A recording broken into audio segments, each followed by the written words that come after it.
febre, resfriados fortes, portas de emprego fechadas, outras abrindo, necessidades, adaptações. Quanta coisa aconteceu, né? E quando a gente olha no retrovisor, a gente fala assim, meu Deus, e ainda estamos de pé. Diga para a pessoa ao seu lado, louvado seja Deus, você está de pé. Amém? Estar de pé hoje é uma vitória. Não, apóstolo, não estou de pé, mas pelo menos de joelho. Glória a Deus, você está aí, na presença de Deus, Deus tem estado contigo. E hoje eu queria fazer uma retrospectiva rápida, porque para você que está vindo desde o começo, eu creio que está sendo edificante para você ouvir de Romanos de novo, capítulo 1. E eu tenho certeza que tem muito mais para você estar aprendendo. Eu quero só trazer rapidamente para você trazer a memória, nesse tempo que nós ministramos, desde quando nós começamos o capítulo 1 de Romanos, algumas coisas foram bem pontuais para a gente. Primeira delas, conheça e saiba lidar com o passado e com o presente. Foi a primeira coisa que nós aprendemos, foi aprender a lidar com o passado e aprender a lidar com o presente. Ou seja, Paulo, ele não é simplesmente um nome, ele tem uma história, assim como você e eu temos uma história. Temos uma história do passado e uma história do presente. É interessante que Paulo, ele é um homem que, quando ele tem o encontro dele com Cristo, embora quando você estuda, você percebe que ele não já saiu automaticamente pregando a palavra, anunciando o evangelho e fazendo e acontecendo. Não, ele passou um tempo de escola. Mas uma coisa foi interessante que aconteceu na vida dele, e precisa acontecer na sua e na minha vida, é virar a chave, mudar a sua mente. Por quê? Porque Paulo, ele era o perseguidor dos cristãos, agora ele mudou a mente dele, agora ele se entregou totalmente a Cristo. Isso ele fez, mudou de dentro para fora. Diga assim, nós precisamos mudar de dentro para fora. Amém? Não é fora que comanda dentro. Uma pessoa saudável e bem, ela está bem dentro dela e por isso o exterior fica diferente. Amém? Sempre nós funcionamos de dentro para fora. Amém? Diga assim, de dentro para fora. Vem queimar em mim. Não é isso que o louvor diz? De dentro para fora. Deus começa um trabalho dentro. Deixa eu falar uma coisa para você. Olha que coisa ainda que Deus dá ao meu coração. As pessoas podem não notar, mas Deus em silêncio está trabalhando em você de dentro para fora. Já já as pessoas vão ver a beleza de Deus trabalhando em você de dentro para fora. Quem está entendendo, diga glória a Deus. Segunda coisa que nós aprendemos aqui. Saiba da sua função no corpo de Cristo. Não é o homem que define quem você é. É Deus que te coloca no lugar que Ele quer. E Paulo, ele mesmo diz, Paulo, apóstolo de Cristo. Ele sabia quem ele era. Terceira coisa que nós aprendemos. Para qual motivo, qual objetivo para o qual ele foi separado? Para pregar o Evangelho. Mas nós aprendemos também o que significa este Evangelho que Paulo tanto tem orgulho de pregar. É o Evangelho que não é do homem. É o Evangelho de Deus que ele pregou desde Adão. E desde o Antigo Testamento, essa boa nova, o Evangelho está sendo pregado. Qual é a boa nova? Que Deus amou o mundo de uma tal maneira que entregou o seu próprio Filho para que todo aquele que nele crê não pereça, mas tenha vida eterna. Ou seja, é o dia do perdão de Deus. É o dia em que Deus quer perdoar você e quer me perdoar na pessoa de Jesus Cristo. Jesus, ele morreu numa cruz por causa dos nossos pecados e ele ressuscitou para a nossa redenção. Amém? Ele ressuscitou para te garantir que ele ressuscita mortos. Ele ressuscitou porque ele é Deus. Amém? Olha só o que nós aprendemos aqui também. Qual o objetivo do plano de Deus ao nos salvar? Para que Deus te salvou? Deus não faz nada sem propósito. Então qual o propósito da salvação? para que nós vivamos em obediência da fé, sermos de Cristo, existe um chamado universal. Qual é o chamado universal de todo cristão? Não importa se ele está na Inglaterra, não importa se ele está em Portugal, não importa se ele está no Brasil. Todos nós, independente da função ministerial que nós exercemos, todos nós temos um chamado universal. Qual é o chamado universal de todo cristão? Ser santo. Santidade. Ser separado para Deus. Amém? Aí nós aprendemos também que devemos ser testemunhas do que é um verdadeiro encontro com Cristo, por onde nós andarmos. Ou seja, Paulo está falando que a igreja de Roma, eles têm testemunho de vida. E Paulo sabe dos testemunhos dele. Outra coisa que nós aprendemos, que nós como cristãos somos intencionais na nossa maneira de viver, levar a palavra, compartilhar, pregar o evangelho às pessoas que ainda não conhecem. Outra coisa que nós aprendemos com a vida de Paulo, que as nossas tribulações podem contribuir para o evangelho. Ou seja, saiba olhar por outro ângulo as suas lutas, as suas dificuldades. Saiba olhar de uma outra maneira, porque tudo, as lutas que Deus permite que acontecem na nossa vida, não as que nós causamos, mas aquilo que Deus permite, tudo contribui para a tua salvação. Amém? Outra coisa que nós aprendemos também, que todo cristão verdadeiro, ele entende que ele tem uma dívida. E qual é a dívida que ele tem? Pregar o evangelho àquele que não conhece. Outra coisa que nós aprendemos, que o orgulho do cristão é poder ensinar e pregar sobre esse evangelho. Outra coisa que nós aprendemos também, que o evangelho não é para os judeus. O evangelho é para judeu, para grego, é para todas as nações. O evangelho não é para o pobre, o evangelho não é só para o rico, não. O evangelho é para todas as pessoas, porque todos pecaram. Amém? Então a boa nova é para todos nós. Outra coisa que nós aprendemos também do evangelho, que o evangelho é a justiça de Deus. Ou seja, nós temos uma consciência do que é o evangelho para nós, essa notícia de Deus. Deus, ele precisa ser justo, ele é santo, ele é justo. Então, quando ele aplica o evangelho a nós, ele aplica a justiça dele sobre as nossas vidas. Aprendemos também que o justo viverá pela fé. Fé no quê? No que Deus disse, no que ele conheceu das Escrituras, ele entende e sabe que Deus é o Deus poderoso, Criador dos céus e da terra, aprendeu sobre o caráter de Deus e nele confia. Você confia em Deus? Então não desanime. Aprendemos também que Deus está irado. Diga assim comigo, Deus está irado. Está irado contra quem? Contra o ser humano? Não, ele está irado contra o pecado que o ser humano comete. Às vezes a gente pensa que é o seguinte: o pecado, vou tentar trazer uma comparação para você entender facilmente. A gente pensa que o culpado do pecado, por exemplo, o Adão, é por causa dele que nós somos pecadores. Mas qual foi o pecado de Adão lá no Éden?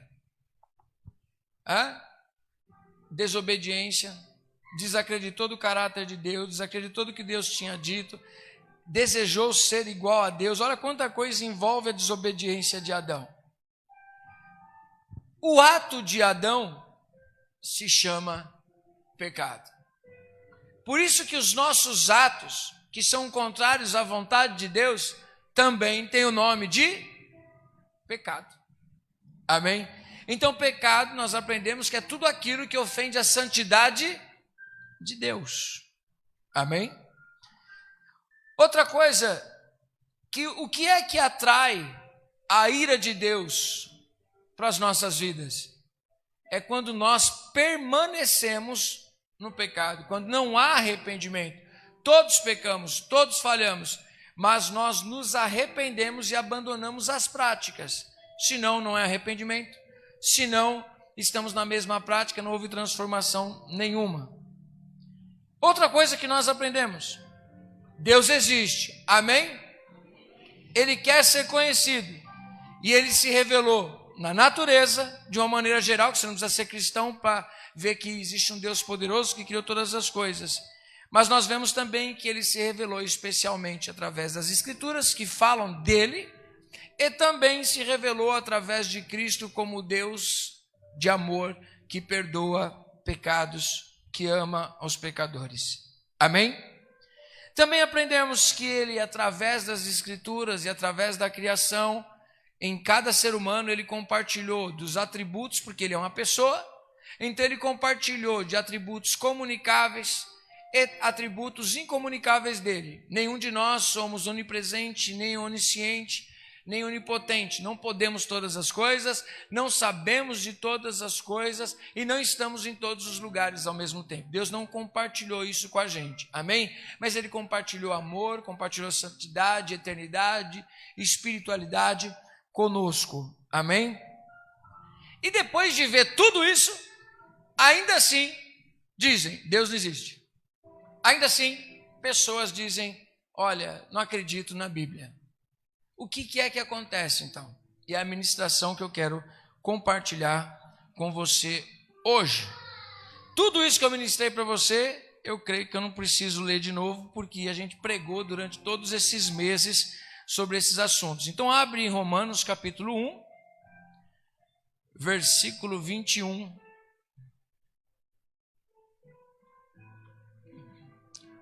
21 ao 23. Vamos ler do 18 para dar sequência aqui até o 23. A ira de Deus se revela do céu contra toda a impiedade e perversão dos homens, que detêm a verdade pela injustiça. Porquanto o que de Deus se pode conhecer é manifesto entre eles, porque Deus lhes manifestou, porque os atributos invisíveis de Deus, assim o seu eterno poder, como também a sua própria divindade, claramente se reconhecem desde o princípio do mundo, sendo percebidos por meio das coisas que foram criadas. Tais homens são, por isso, indesculpáveis. E aí é o tema de hoje. Porquanto, tendo conhecimento de Deus, não o glorificaram como Deus, nem lhe deram graças. Antes, se tornaram nulos em seus próprios raciocínios, obscurecendo-lhes o coração insensato. Entendendo, inculcando-se por sábios, tornaram-se loucos. E mudaram a glória do Deus incorruptível em semelhança da imagem de homem corruptível, bem como de aves, quadrúpedes e répteis. Abra sua Bíblia comigo em Salmo 115, por favor.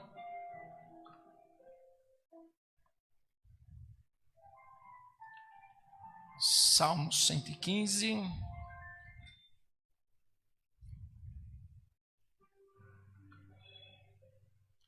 A palavra de Deus diz assim: não a nós, Senhor, não a nós, mas o teu nome dá glória, por amor da tua misericórdia e da tua fidelidade.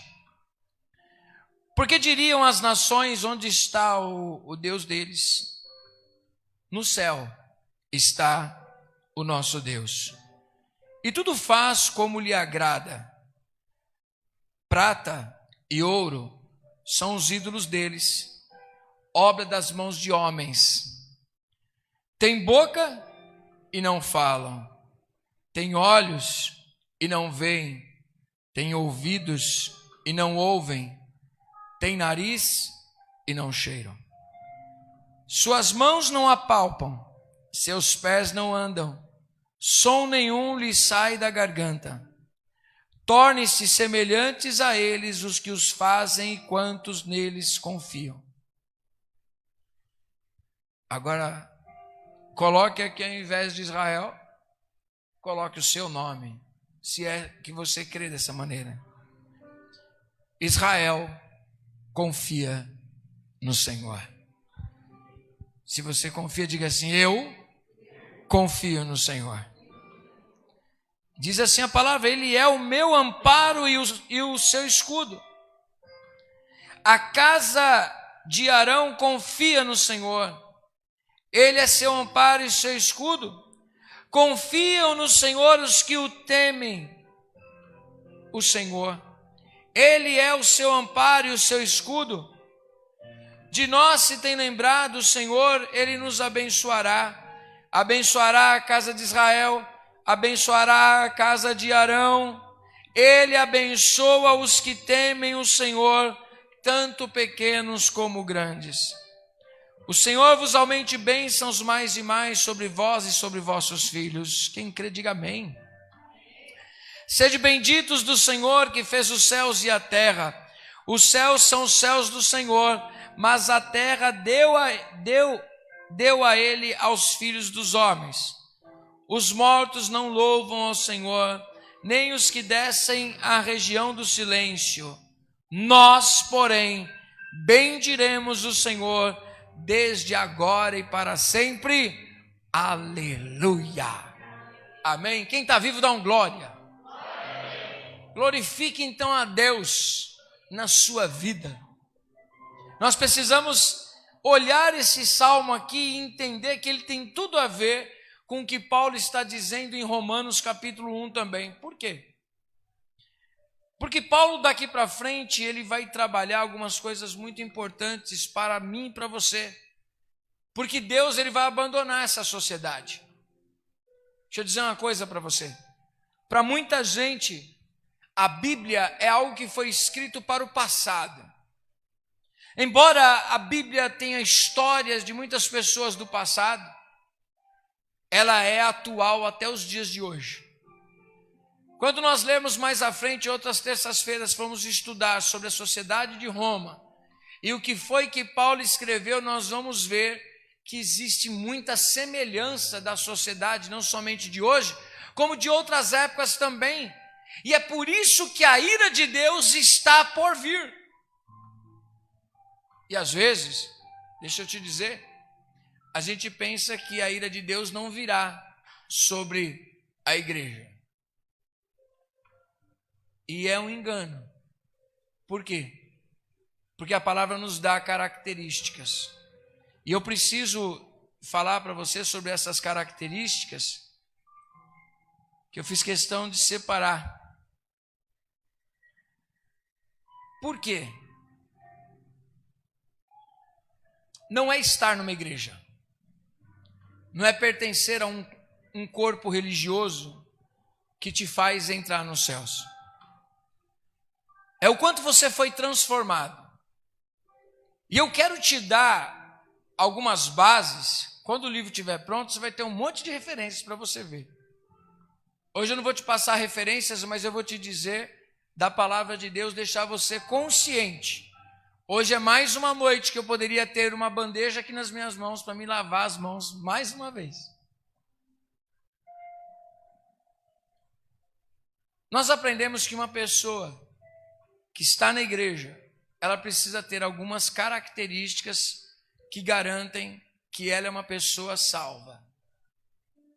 E se essas características não estiverem na nossa vida, nós precisamos rever os nossos conceitos. E é propício eu falar sobre isso, porque a gente vai falar sobre idolatria. Porque muitas vezes nós pensamos que idolatria é quando alguém carrega um pingente ou quando alguém tem uma estátua em casa. Você pode ser um idólatra dentro da igreja, e eu vou te mostrar isso durante as ministrações. Mas olha só, quais são os rudimentos elementares necessários para uma pessoa cristã? Primeiro deles, ela sabe quem é. Não existe vida extraordinária sem você saber quem você é e quem nós somos. Eu vou deixar claro para você. Nós devemos ter a consciência de que nós somos pecadores. E que antigamente nós vivíamos conforme a sociedade e nós éramos regidos pelos mesmos valores. Mas agora tudo mudou para nós. Agora nós não temos mais a mente que anda segundo o padrão do mundo. nós temos uma mente que anda segundo o padrão de Deus. E esses padrões estão revelados aonde? Nas Escrituras. Isso é universal. Se você gosta de anotar, anota Efésios capítulo 5, versículo 8, para você estar estudando. Nós recebemos uma revelação de Deus, é outro ponto. Como qualquer outro ser humano, vimos Deus em todas as coisas criadas, um Deus poderoso. Só que nós dizemos que desfrutamos de algo especial de Deus, uma graça especial, aonde nós recebemos o amor dele na pessoa de Jesus Cristo e que nós também vimos Deus através das Escrituras. Amém? Foi a maneira que Deus veio falar conosco e nós reconhecemos os seus atributos. Nós nunca vimos Deus. Nós nem sabemos como Ele é. Ninguém tem como fazer uma caricatura de Deus, uma forma, como que Ele seria. Nós conhecemos do caráter, mas não conhecemos o físico dele. Você conhecer uma pessoa de informações, mas você nunca a viu. Você tem que ter muita fé para acreditar no caráter dela. Assim é Deus. Só que como não conseguimos sozinhos, vem o Espírito Santo e nos ajuda, porque Ele vem e traz Deus para dentro do nosso espírito. E o Espírito de Deus testifica com o nosso espírito que nós somos filhos de Deus. Eu não tenho como mostrar isso para você, eu tenho como demonstrar na maneira de viver, mas eu não tenho como mostrar isso para você de uma maneira palpável, como você está vendo esse leão, ou como você está me vendo. Mas existem frutos que acontecem na nossa vida que mostram essa transformação e essa santificação. Amém? O que aconteceu na mente do cristão? Ele entendeu que estava errado, vivendo valores que não têm nada a ver com os valores de Deus. Se arrependeu pelo confronto das Escrituras. Foi purificado pela fé no sangue de Cristo. Recebeu a graça em sua vida. Você que gosta de anotar, Hebreus 1 e Efésios 2:5. Agora, ele vive um outro estilo de vida diferente da sociedade que ele saiu. Outros valores. E é guiado pelo Espírito Santo de Deus. Para quem está anotando, Colossenses 3, 5 ao 7 e Romanos 8, 14, que é um texto muito gostoso e grava no coração, que todos que são guiados pelo Espírito de Deus, estes são filhos de Deus. Se essas características aqui não aconteceram na sua vida e na minha vida, nós precisamos rever os nossos conceitos. Se as nossas mentes não foram transformadas, se os valores do mundo são os mesmos valores que o nosso, tem alguma coisa que está errada. Aprendemos na palavra de Deus que a Bíblia, ela foi escrita para um povo específico. Quem é esse povo?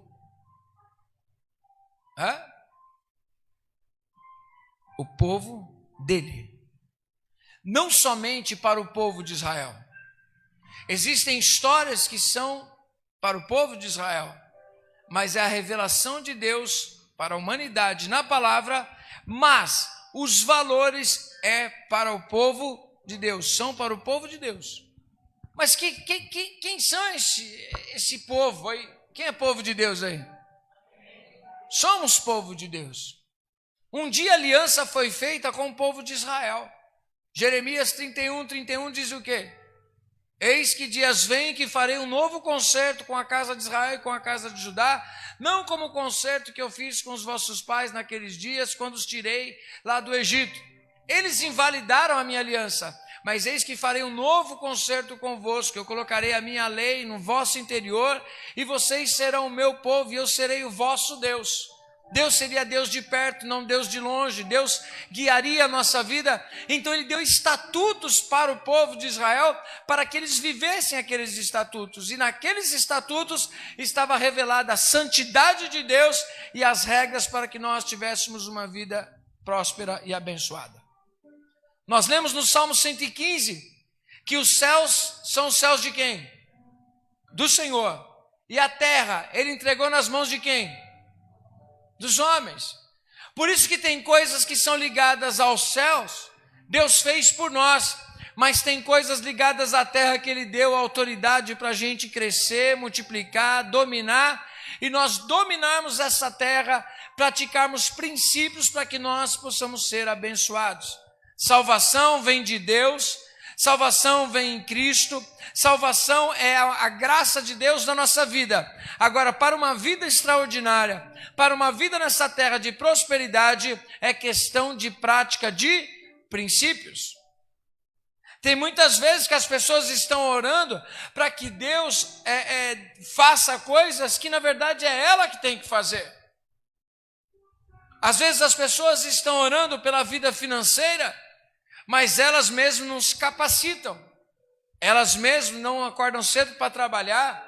Elas mesmas não têm dedicação, não fazem estratégias, não fazem projetos, gastam mais do que pode, são consumistas, são pessoas que são guiadas mais pelas coisas do mundo, só se satisfaz quando tem as coisas da terra. Isso também é idolatria. Pessoas que ao invés de terem projetos para a sua vida, que atinjam todas as áreas, são pessoas que às vezes ficam dentro da igreja, pedindo para Deus fazer as coisas que competem a elas. A gente pede para Deus nos encher de amor. Sim, Ele deve nos encher do amor, porque o amor vem de Deus.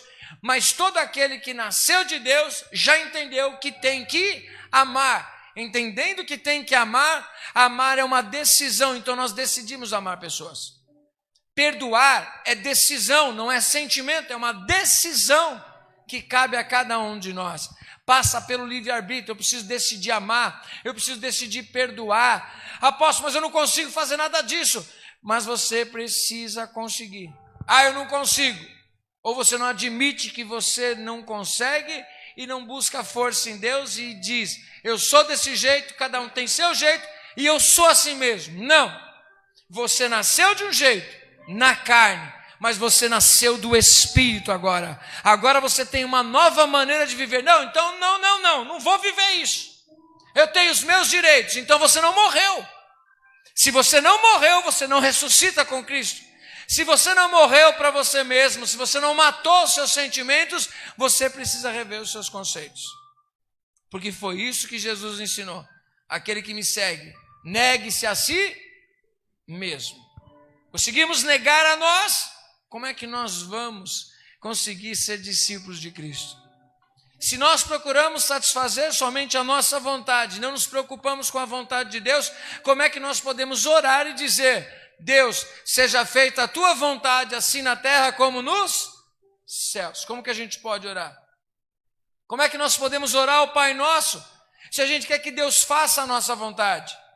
A diferença de um ídolo e de Deus, sabe qual é? Uma das? É que Deus foi quem criou todas as coisas e o ídolo foi você. O ídolo somos nós que criamos. Certa vez eu estava num lugar, tinha um determinado santinho, e aí eu falava para a pessoa assim, 3 vezes que eu fui lá, na loja da pessoa, e aí já tinha um pouquinho de amizade, aí eu peguei e disse assim, faz 3 vezes que eu venho aqui, 3 vezes, e as 3 vezes que eu vim, a roupa do santinho está desarrumada.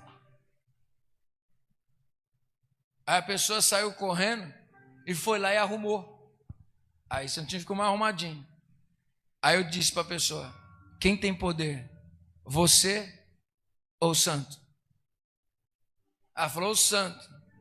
Faz 3 dias, 3 vezes que eu vim aqui. E não foram dias consecutivos. E o santo continua do mesmo jeito. Se você não fizesse alguma coisa por ele, não arrumava a roupa dele. Quem tem poder? A imagem ou você? Não, é a imagem.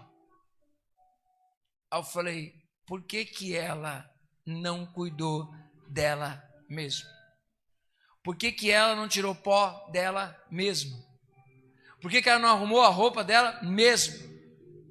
Por que ela não arrumou o pezinho dela, ela mesma? Por quê? Porque quem tem poder não é ela, não é ele. Quem tem poder é você sobre ele. Porque a artífice é a obra das mãos do ser humano. Apóstolo, mas tem pessoas que fazem obras de animais e adoram os animais.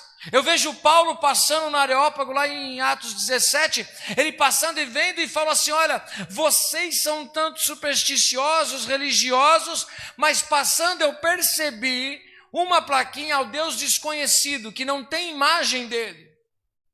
E ele disse: é justamente sobre este Deus que eu quero pregar para vocês.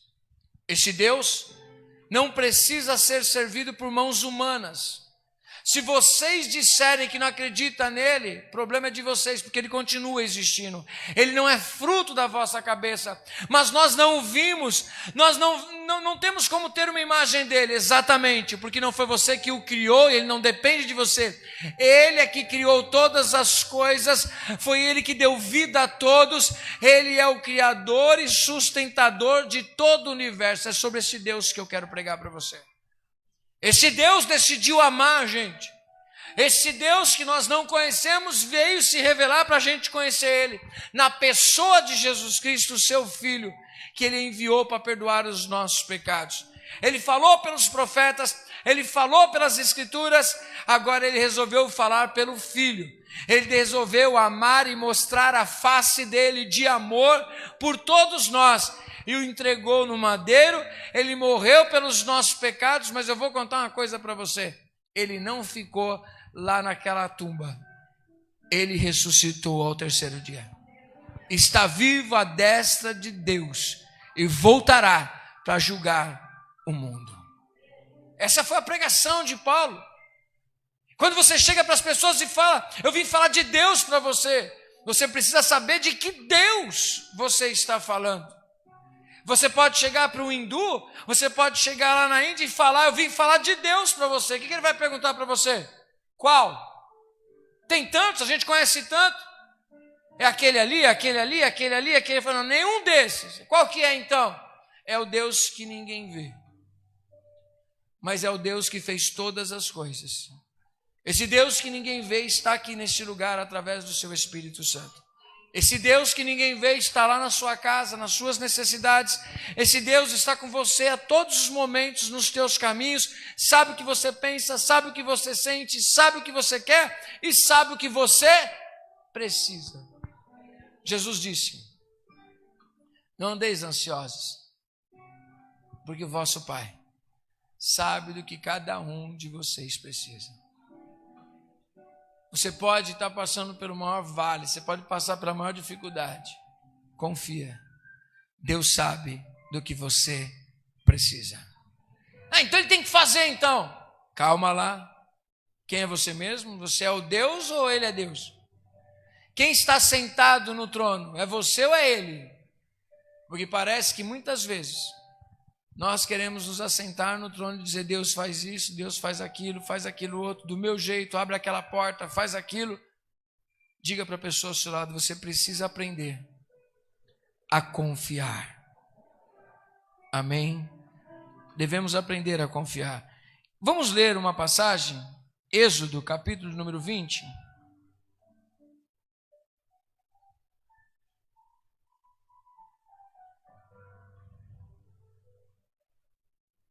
Êxodo 20.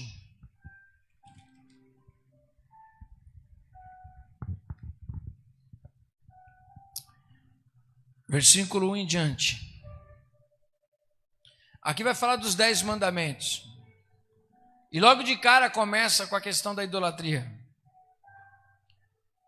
Então falou Deus todas essas palavras: eu sou o Senhor teu Deus, que te tirei da terra do Egito, da casa da servidão. Por que é importante que Deus falasse para o povo? E você vê que é complicado isso, porque na caminhada eles vão desejar fazer o bezerro para guiá-los no deserto. Mas Deus está deixando claro para eles o seguinte: quem foi que tirou vocês do Egito? Fui eu. Eles tinham divindades que eles acreditavam que era o Deus que cuidava do Nilo, era o Deus que cuidava da plantação, era o Deus que dava vida aos primogênitos, e eu mostrei para eles e mostrei para vocês que não existe nenhum Deus. Eu somente sou Deus e não divido meu lugar com ninguém. Somente um único Deus existe. E eu, sendo o único Deus, estou chamando vocês para ser o meu povo. E vocês andarão de maneira diferente. Porque eu sou o vosso Deus. E não haverá no meio de vós outro Deus. Somente eu sou o vosso Deus. Tem que ficar claro isso para o povo de Israel. Porque eles viviam em meio ao politeísmo. Muitos deuses. Quando Deus se apresenta para Moisés, ele também quer conhecer melhor este Deus que está falando com ele. Quando Deus se apresenta para o povo de Israel, ele está mostrando que ele é o Deus de aliança de Abraão, de Isaac e de Jacó. E ele está dizendo, não existe outro Deus igual a mim, eu sou único. Amém? E ele diz, não terás outros deuses diante de mim. O que ele está dizendo aqui logo de cara é o seguinte: não coloque nenhum Deus ao meu lado, porque não é possível isso acontecer. Como assim, apóstolo? O que Deus está dizendo aqui? Ele está dizendo o seguinte, que não adiantava o povo querer falar que Baal era igual a Deus. O grande problema de Israel era justamente esse. Eles diziam, Deus é Deus, mas Baal também é Deus. Colocava em igualdade. Não existe outro Deus. A quem você adora? Ao único Deus ou você tem algum Deus escondidinho aí? A gente vai trabalhar isso no decorrer de outras terças-feiras. Mas ele diz no versículo 3, não terás outros deuses diante de mim. É aqui que eu vejo Deus dizendo o seguinte, o Espírito que habita em vós tem ciúmes. Você só tem um dono, e ele se chama Deus, Criador dos céus e da terra, teu Pai, que te adotou em Jesus Cristo, e não existe outro para você colocar do lado dele. Quando Jesus fala sobre colocar outro Deus, por exemplo, como Mamon, que é o dinheiro, ele está dizendo, não vai ter jeito. Ou você vai agradar um, ou você vai agradar ao outro. Por quê? Uma hora, o teu Deus te pedirá um sacrifício. Amém? Todos os deuses pedem sacrifícios. Até aqueles que nós levantamos. A nossa idolatria pede sacrifício um dia. Por exemplo, e já fica com ministração de oferta para o final. Quando uma pessoa, ela não tem coração liberal, quando uma pessoa tem dificuldade em ofertar, quando uma pessoa tem dificuldade em ajudar o próximo, quando a pessoa tem dificuldade de abrir a mão para ajudar ao necessitado financeiramente, quando a pessoa ela tem condições de fazer alguma coisa e não faz, quando uma pessoa ela trabalha desesperadamente para ter muito dinheiro, quando a pessoa ela não consegue abrir mão de algo, aquilo virou o Deus dela. O jovem rico chegou e disse, que devo eu fazer, bom mestre, para herdar a vida eterna? Ele falou assim, pratica os mandamentos. Aí ele falou, quais? Ama teu próximo, ajuda o necessitado. Aí falou, então eu fácil. Eu faço já isso daí, eu ajudo as pessoas. Aí Jesus disse para ele, só te falta uma coisa. Pega todos os seus bens, vende, e aí depois você vem e me segue. E a Bíblia é categórica em dizer que aquele rapaz tinha muitas propriedades. E aí ele deu as costas e foi embora. Aí Jesus disse, quão difícil é um rico entrar no reino dos céus. Mas o rico não é o que tem dinheiro, é aquele que tem riquezas. É o que tem riquezas. Aonde estiver a tua riqueza, ali estará o seu coração. Para você ver que idolatria não tem a ver com fora, tem a ver com dentro da gente. Você pode não ter levantado uma imagem na sua casa, mas você pode ter um ídolo dentro de você que você carrega ele até dentro da igreja. Porque muitas vezes tem pessoas, não sei se esse é o seu caso, mas tem pessoas que enquanto você está falando da palavra de Deus que vai dar tudo certo, a pessoa está batendo palmo. Quando chega um momento de falar assim, agora nós vamos ofertar ao Senhor, eu sabia que havia essa hora. Você acha? Tem segundas intenções. Deus só tem uma intenção, tirar o teu coração do teu ídolo, porque senão você não entra no reino dos céus. Versículo 4.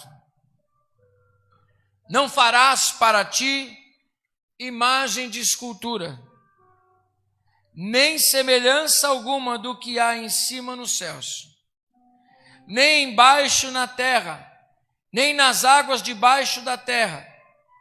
Não as adorarás, nem lhes darás culto, porque eu sou o Senhor teu Deus, Deus zeloso, que visita a iniquidade dos pais nos filhos até a 3ª e 4ª geração daqueles que me aborrecem.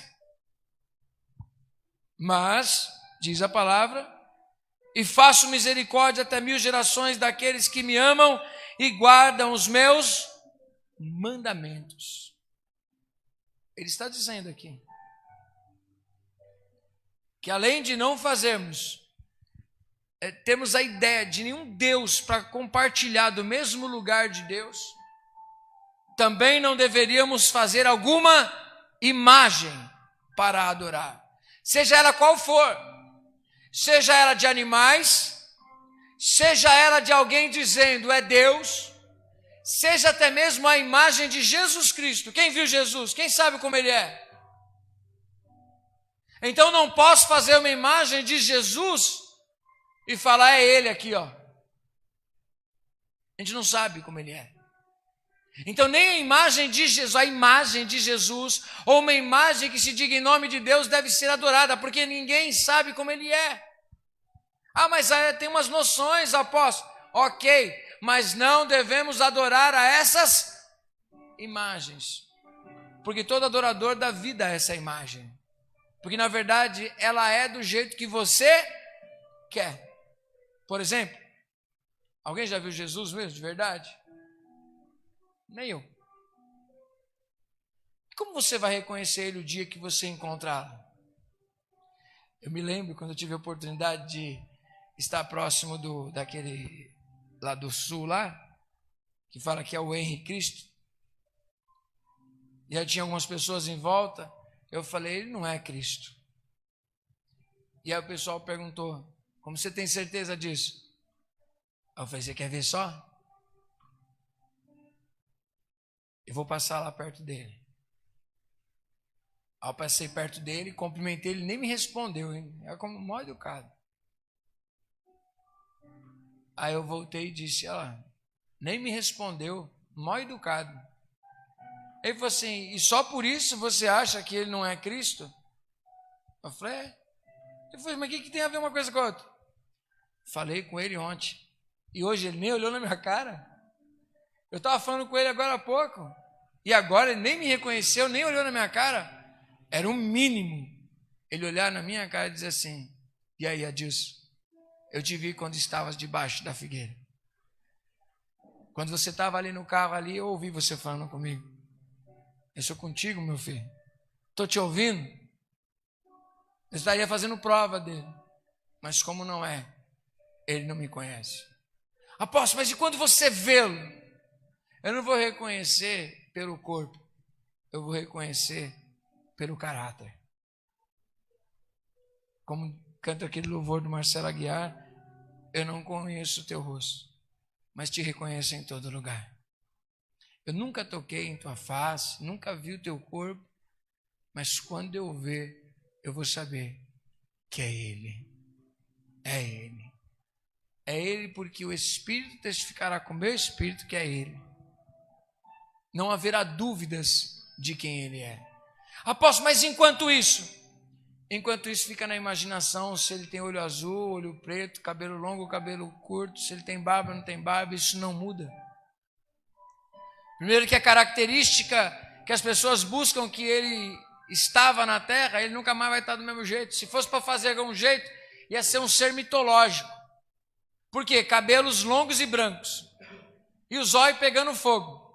Com tatuagem na coxa escrito Rei dos Reis e Senhor dos Senhores. Uma espada saindo da boca dele. Então seria uma figura mitológica.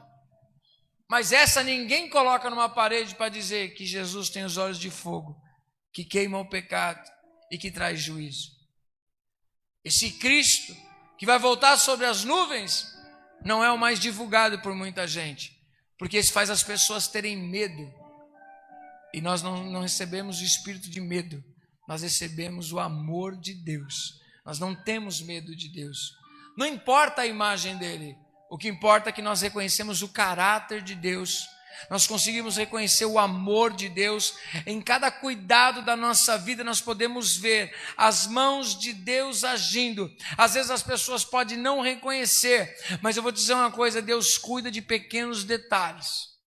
E nunca o que é normal para um pode ser normal para outro. Estava falando isso com a Fátima agora há pouco, né, Fátima?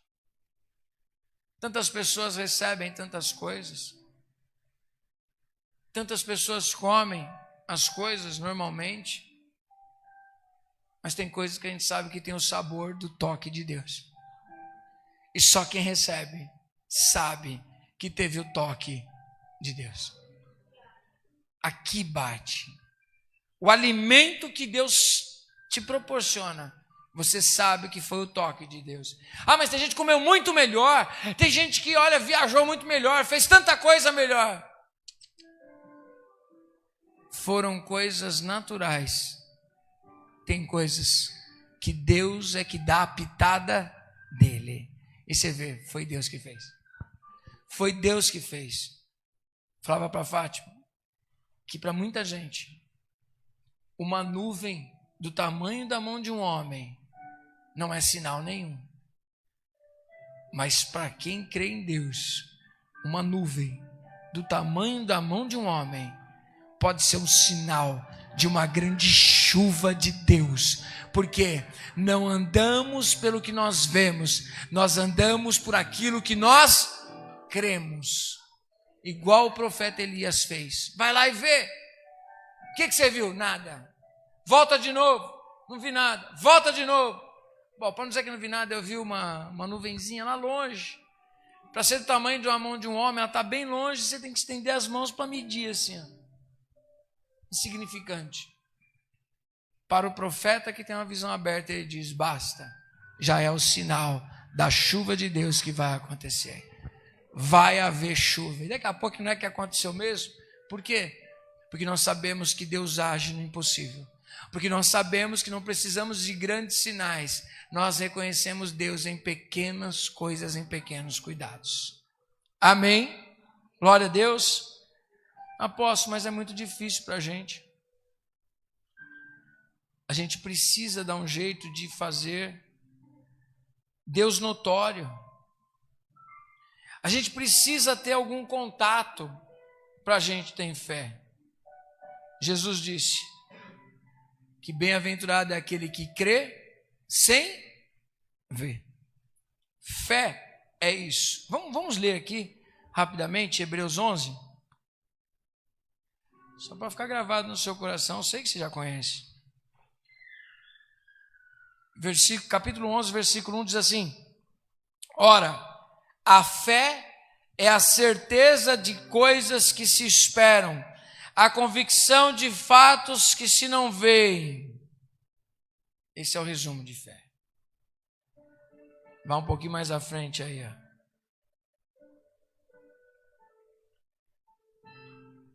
Vamos ler aqui.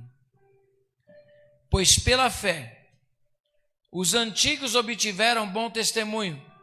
Pela fé, entendemos que foi o universo formado pela palavra de Deus, de maneira que o visível veio a existir das coisas que não aparecem. Olha só que interessante.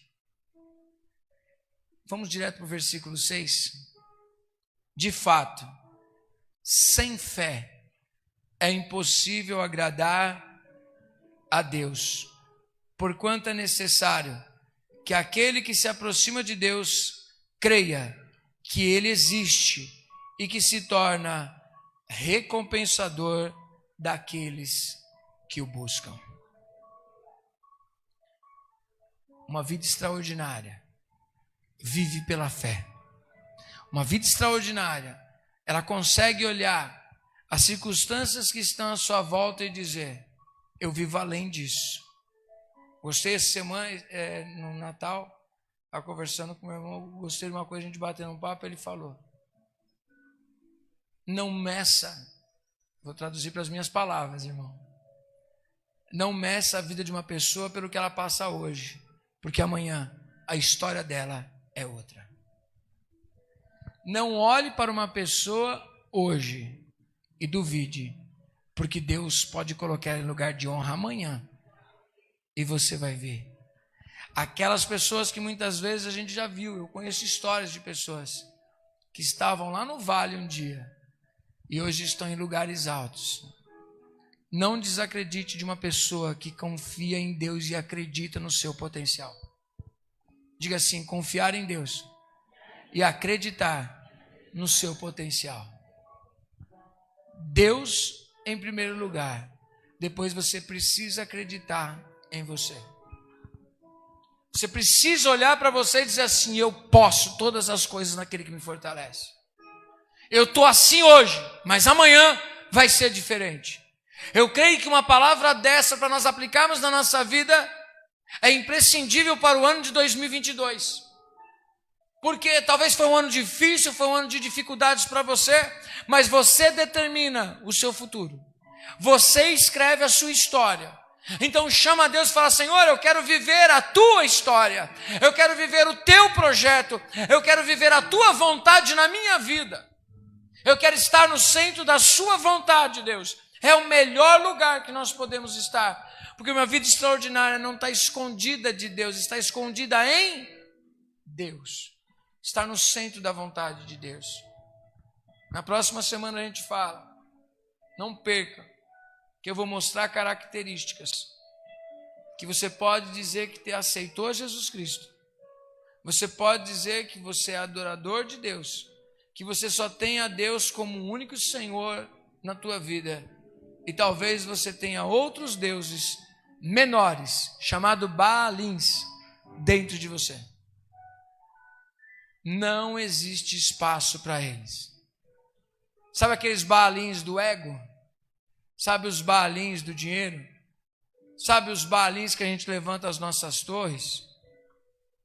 São esses que podem nos tirar da verdade do Evangelho. E nós precisamos mandar eles embora. Porque eles não nascem fora. Eles nascem dentro de nós. Eu vou mostrar para vocês na semana que vem. Amém?